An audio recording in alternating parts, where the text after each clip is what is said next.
लोकसभा चुनाव चल रहे हैं इस वक्त और हम जायज़ा ले रहे हैं विभिन्न इलाकों का। नेताओं का दौरा जारी है और हम इस वक्त समस्तीपुर का, आप देख सकते हैं ये सड़क जो है समस्तीपुर की तरफ जाती है, समस्तीपुर की ओर जाती है। शाहपुर से आती है ये सड़क, शाहपुर इस तरफ है, शाहपुर पटोरी से होते हुए समस्तीपुर की तरफ जाती है।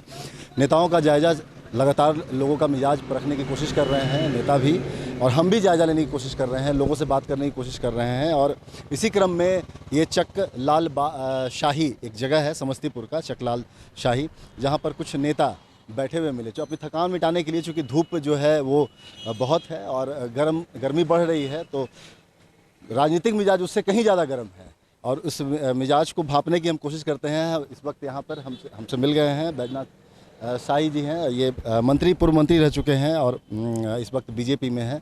सर, सनमार्ग लाइव पे आपका स्वागत है। सबसे पहले दिन भर की थकान मिटाने के लिए, दिन भर दौड़ा रहता है, दिन भर दौड़ते हैं आप लोग जनता के बीच, उनको अपने पक्ष में गोलबंद करने के लिए, अपनी बातों को बताने के लिए, वोट में कैसे कन्वर्ट करें, इसके लिए थकान मिटाने के लिए जगह जगह रुकना पड़ता है, चाय पीते हैं, कोल्ड ड्रिंक्स पीते हैं। क्या मिजाज लग रहा है इस बार जनता का? मन और मिजाज देश के निवर्तमान प्रधानमंत्री श्री मोदी जी के पक्ष में, और यहाँ लोग अपने उम्मीदवार को कम देखते हैं और देश को पहले चिंता है उस जनता को। और अभी तक मैं अपने संसदीय क्षेत्र के अलावा भी कई संसदीय क्षेत्र का दौरा किया हूँ। इस उजियारपुर संसदीय क्षेत्र में महागठबंधन से हमारी लड़ाई है, इससे इनकार नहीं किया जा सकता है।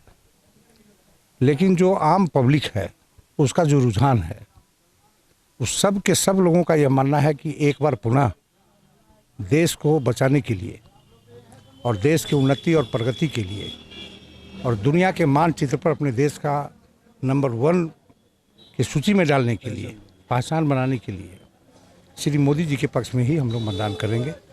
और मैं समझता हूं कि यहाँ जो जातीय समीकरण है, उस आधार पर भी और मोदी जी के विश्वास पर भी और बिहार के लोकप्रिय मुख्यमंत्री श्री नीतीश कुमार जी के साथ लोगों का बहुत अपार और अटूट संबंध है।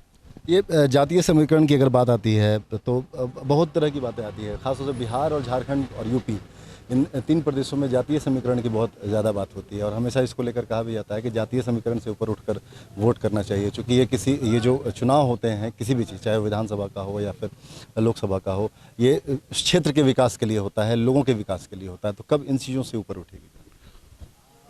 जैसा कि यहाँ के लोगों का मानना है कि यह जहाँ हम खड़े हैं, ये जननायक कर्पूरी ठाकुर जी का क्षेत्र रहा है और 15 वर्षों तक जिस लालू प्रसाद जी के हाथों में इस बिहार का बागडोर यहाँ की जनता ने सौंपा, तो काफ़ी उल्लास और काफ़ी विश्वास के साथ और जननायक कर्पूरी ठाकुर जी को उत्तराधिकारी मान करके लोगों ने उनको वोट किया और उनके वोट देने में अत्यंत पिछड़ा वर्ग का बहुत बड़ी भूमिका है। लेकिन 15 वर्षों तक जब वो विकास नहीं हो पाया, चाहे वो शिक्षा के माने में हो, चाहे बिजली के माने में हो या स्वास्थ्य के माने में हो, कई मुद्दों पर लोगों ने काफ़ी चिंतन और मंथन किया। और जब 2005 में आदरणीय मुख्यमंत्री श्री नीतीश कुमार जी आए, तो जनता ने बहुत काफ़ी भरोसा और विश्वास के साथ उनसे जुड़ा और बागडोर को बदल दिया। और बदलने के बाद जो इन्होंने काम किया है, काम के आधार पर लोगों का विश्वास इन्होंने जीता है। ठीक उसी प्रकार 5 वर्ष का कार्यकाल जो माननीय देश के प्रधानमंत्री जी को मिला है, 5 वर्षों में जो उनका कार्यकाल रहा है, उसकी भी समीक्षा लोगों ने किया है, इसलिए लोगों का भरोसा और विश्वास। लेकिन महागठबंधन के नेता तो लगातार ये कह रहे हैं ना कि कोई काम नहीं हुआ, सिर्फ लूट हुआ, चाहे वो राफेल का मामला हो या फिर जिस तरह से बाहर चले गए माल्या, मोदी। महागठबंधन के सिर्फ नेता बोलते हैं। बिहार की 12 करोड़ जनता की जो आबादी है, वो आम पब्लिक का यह आवाज़ और मूड नहीं है। लोगों का यह मूड है कि देश के प्रधानमंत्री जी ने स्पष्ट रूप से विकास के नाम पर वोट मांग रहे हैं। उन्होंने काम के आधार पर, कोई कामदार हैं, कोई नामदार हैं, और बिहार के माननीय मुख्यमंत्री जी ने काम किया है, इसलिए लोकप्रियता उनकी कायम है। और बिहार में सुशासन का राज है, कानून का राज है और विकसित बिहार बनाने का संकल्प है।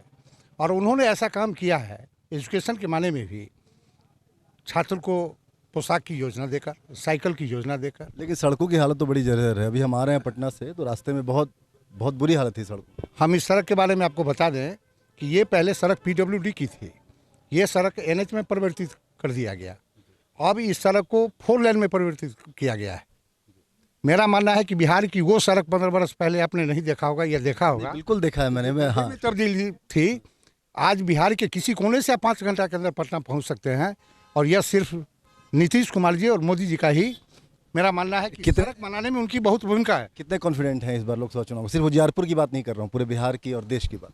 अभी जो बिहार के जनता का मूड है उससे एनडीए बहुत सीट जीतेगी, और मैं मान रहा हूं कि 35 तो निश्चित रूप से हम लोग जीतेंगे, यह विश्वास के साथ आपको करें। बहुत शुक्रिया आपका। तो ये थे बिहार सरकार के पूर्व मंत्री और इस वक्त बीजेपी के बड़े नेता, जो मानते हैं कि इस वक्त लहर है पूरे देश में मोदी की, और इस बार फिर से बिहार की जनता तो खैर एनडीए को एक बड़ा मैंडेट दे ही रही है, और साथ ही साथ देश भी मोदी को एक बार फिर से प्रधानमंत्री के रूप में देखना चाहता है। कैमरामैन राकेश के साथ वेद प्रकाश, सनमार्ग लाइव, समस्तीपुर।